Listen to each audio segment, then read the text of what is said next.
morning, good afternoon, good evening. Tonight, I'd like to give you an update on what is the latest regarding Zimbabwe's situation on whether or not this illegitimate Zanu PF regime will get away with it. As you know, the 23rd August, that's last month, elections were ruled to be flawed and illegitimate by both the regional body, SADC, and the continental body, the African Union. They sent their own separate observer teams, and they observed the elections, and they ruled that the process was so flawed and illegal, they could not produce a legitimate result.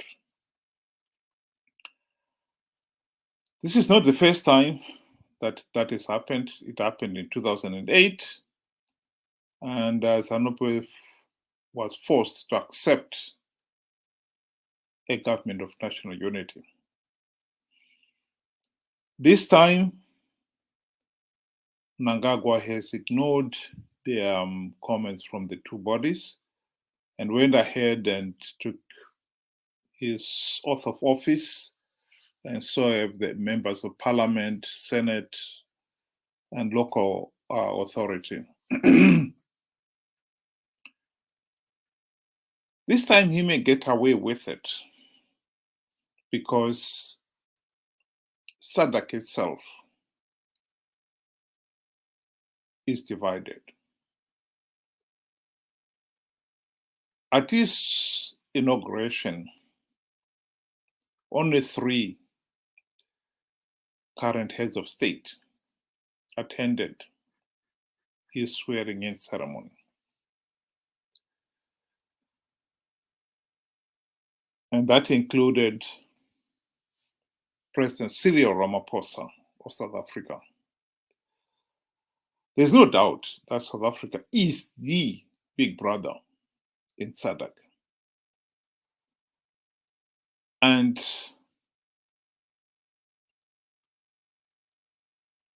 last week, when President Cyril Ramaphosa was in America for the UN General Assembly annual gathering, heads of state, he made it clear that as far as he was concerned, the SADC election observer team's report talked of challenges.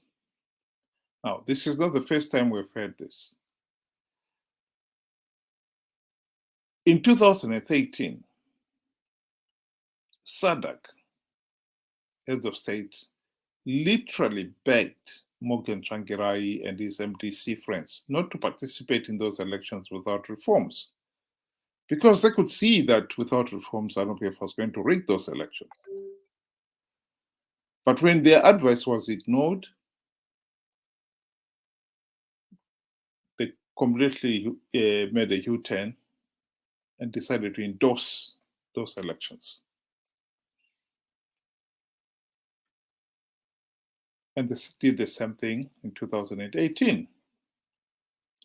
I think many people, particularly South Africa, and definitely Zanu PF, expected SADC and the AU to do the same thing.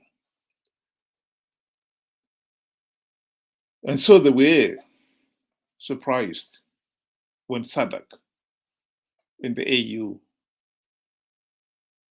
condemned those elections. What South Africa is doing here by saying that they don't think the condemnation was to suggest in any way that the election result was illegal. What South Africa is doing is basically saying they'll keep Zanu PF in power no matter what. And this is what South Africa has already said way in advance. In November last year, the party ANC at their Congress made a resolution that they will not permit regime change in Zimbabwe.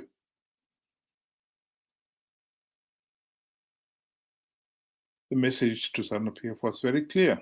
They can go ahead and rig the elections.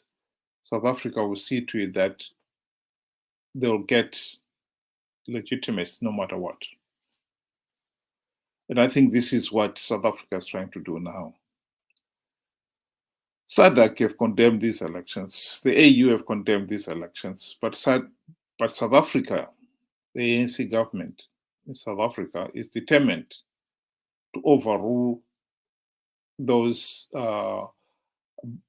election bodies' findings and grant Zanu PF legitimacy.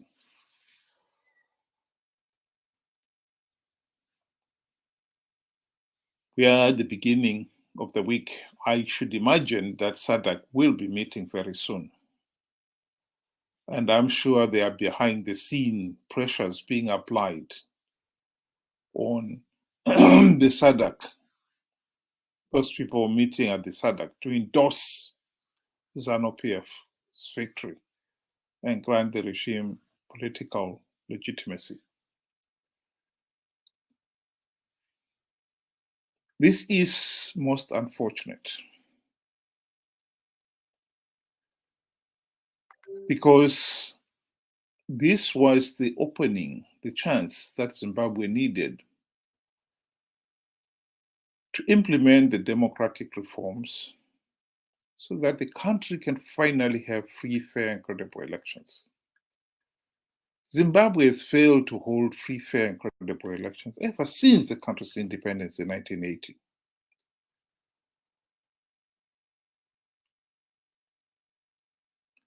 So the contributory factor will be South Africa putting SADC under pressure.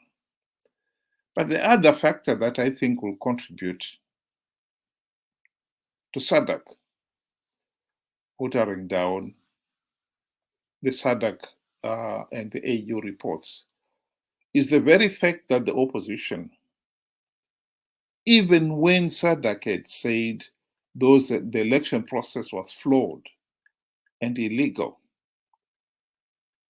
the SADC, this Triple C candidates who won in the parliamentary, senate, and local council went ahead and took their oath of office and took their gravy train seats. What they were basically doing is endorsing the process. They've wanted to play the double game of, in one breath, condemning the process as flawed and yet accepting their gravy train seats. Zanu PF and the rest of the world, of course, was not fooled by that. And so there cannot be any doubt, there cannot be any denying that by choosing to take their seats, what Chamisa and his friends have done is undermined SADC's report condemning the election process. The argument has always been there. If Zimbabweans themselves are happy with the process, surely it's not for outsiders to disregard what Zimbabweans themselves want. But the other equally important factor, which maybe is hardly ever mentioned, is the people themselves. Which brings me to the photograph I've got in this video.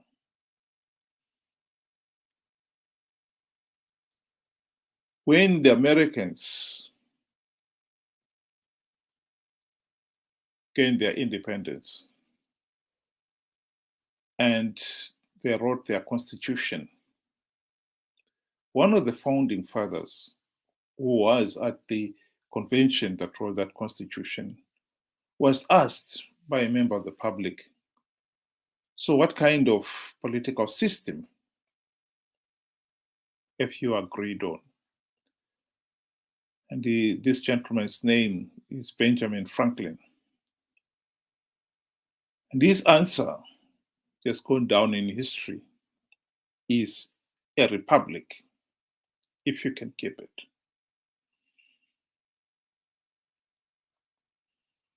I think Zimbabweans cannot keep a democracy.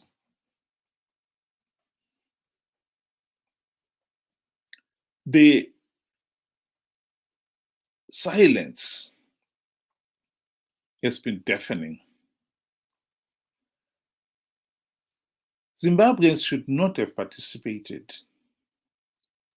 in the elections when they knew that the process is flawed,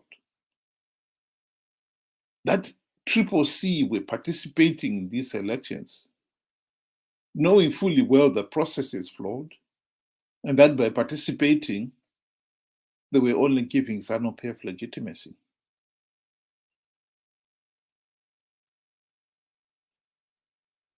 And they were participating, regardless of that, because of greed.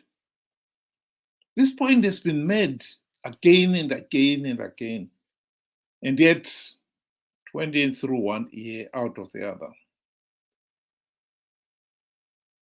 Which makes one wonder, is an electorate that is so naive, so gullible, and so ignorant, can hang on to a democracy, even if it was given to us in a silver platter? I think the answer is no. Right now, while all this debate is going on, whether or not Zanu PF should be recognized, or this Zanu PF regime should be recognized as legit, there's been deafening silence from the ordinary Zimbabweans themselves. They are the ones who are affected, particularly the so-called intellectuals. You'd think they would be the ones who would know, who would want to see this circus of rigged elections finally put right. They will be the ones clamoring for a new GNU so that the reforms can finally be implemented. But no, not a chance. It's deafening silence. I think this is giving SADC the confidence that they can grant Zanu PF legitimacy and get away with it. And to be quite honest, like I said 2 days ago, there were reports that SADC was consulting Nelson Chamisa on the way forward. Even if we were to get a GNU, I think the temptation for SADC to make sure that that GNU, they appoint Zanu PF and Triple C, would be irresistible. Zanu PF and Triple C themselves, of course, see themselves as the divine rulers of the country. And for Zanu PF to be told that their government is illegitimate is bad enough. But if they are going to be told they cannot be in the GNU too, that would be a bridge too far for them to accept. Triple C, Nelson Chamisa, is itching to go back into a new GNU. They enjoyed their time so much in the last GNU. They failed to implement even one meaningful reform.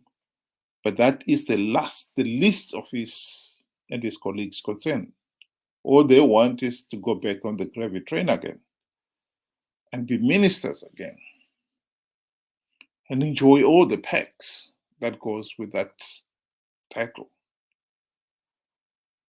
If we're going to have any reforms at all implemented in the new GNU, I think it'll be the bare minimum. And the people of Zimbabwe themselves, I think they'll be quite happy with a GNU in which Zanu PF and CCC are the main actors. Many Zimbabweans out there, if the truth be told, don't even know what we are talking about when we're talking about these reforms. Even now, they still don't know that the primary purpose of the last GNU was to implement democratic reforms.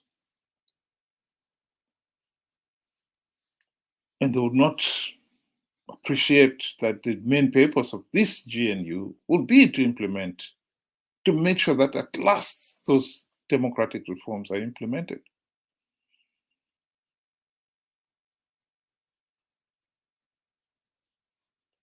So that the new GNU will be a compromise, even if we do get it. And as far as I'm concerned, if we are going to have the same indie players who failed to implement even one meaningful reform still involved in the new GNU, I think that says it all. There's no serious agency in getting the reforms implemented.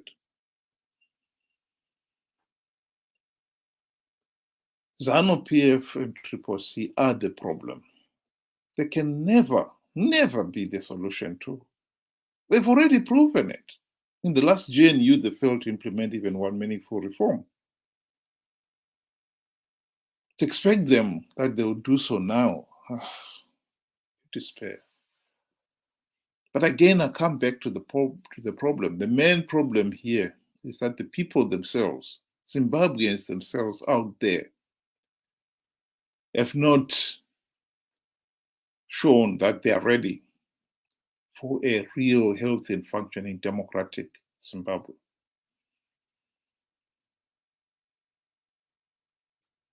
Their deafening silence shows that they still don't understand what we're talking about here. And of course, that gives both Zanu PF and our friends CCC the opportunity to do as they please.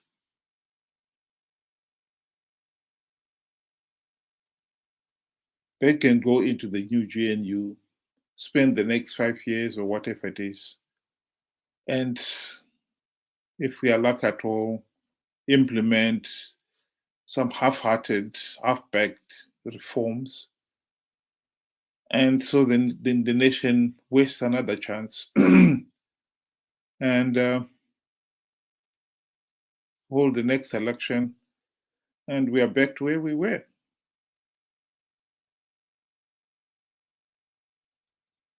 The most important thing here is that Zimbabweans are not ready for a healthy and functioning democracy.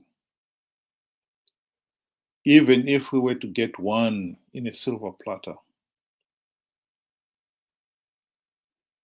we will not be able to hang on to it because we are not ready. We don't even know what a healthy and functioning democracy is. We keep talking of we want free, fair, and credible elections, and yet the majority of the wildebeest head out there do not know what constitutes free, fair, and credible elections. And I'm not talking of those in the rural areas who one may argue that maybe they've got the disadvantage of having a poor education and no opportunities to learn for themselves what a free, fair, and credible election is. I'm talking of even university graduates, professionals in their own right. Some of them have lived for donkey years in democratic nations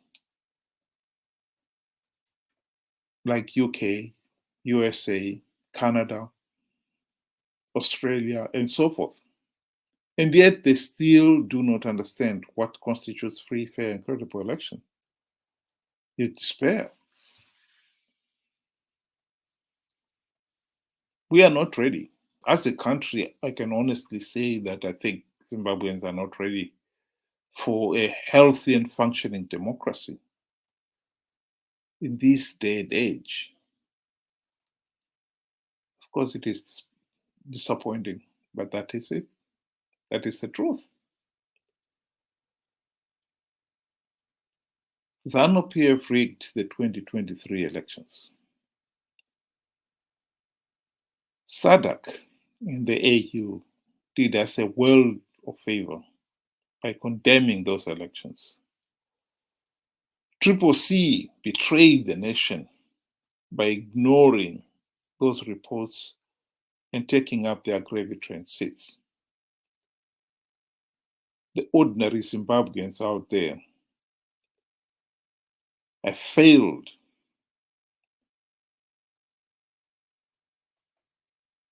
to praise SADC and the AU for the reports. They failed to condemn Zanu PF for rigging the elections. They failed to condemn Triple C for betraying SADC and the AU by accepting the gravy train seats and endorsing Zanu PF's rigged elections. They failed to articulate to SADC what is it they want, what is the way forward. They failed to state that they want the reforms implemented so that the country can finally move away from this cycle of rigged elections. If you don't understand all of those things, how do you expect to keep Zimbabwe as a healthy and functioning democracy, even if that was achieved for you and handed to you in a silver platter?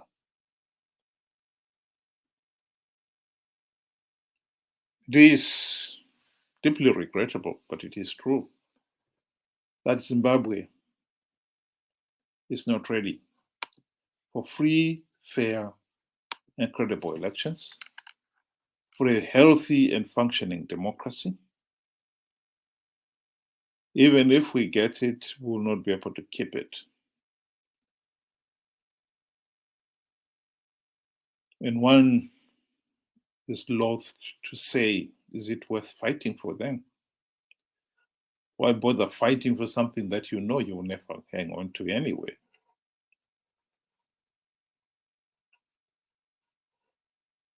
Why fight for a new GNU when you are going to accept that Triple C and Zanu PF will run that SADC and fail to implement even one meaningful reform, or only a handful half-baked reforms? Why bother fight for it? It is a disappointing note, but that is the reality. Zimbabweans are not ready for a healthy and functioning democracy. Even with the benefit of human civilization in this day and age, we still have no clue what constitutes free, fair, and credible election. How can we deserve a healthy and functioning democracy? No, we don't. Yes, of course, I can't deny that I'm disappointed, and rightly so too. But that is the reality. Are Zimbabweans ready for a healthy and functioning democracy? The answer is no. And to be quite honest, this gives SADC the excuse to compromise on this issue. I do not really hold much hope in SADC. First of all, hanging on and demanding that Zanu PF should not be allowed to get away with a rigged election. And if they allow Zanu PF to get away with the rigged elections, that they will be able to force Zanu PF and Triple C out of that GNU. If they are in it, I really don't see anything good emerging out of it. At best, they will implement some reforms, but I can tell you they'll be half-baked. If they fail to implement reforms during the 2008 to 2013, why should I expect them to do so now? So this is a helpless situation. And we, the people of Zimbabwe, have got to accept responsibility for it. If you want a healthy and functioning democracy, you've got to earn it. We have not earned it. If we want to keep a healthy and functioning democracy, we must be prepared to fight for it, to defend it, and to make the necessary wise decisions of somebody who is informed and diligent. The populace of Zimbabwe there is not informed. They don't even know what constitutes free, fair, and credible elections. In this day and age, well, I despair. I really do. So with that, yes, good night.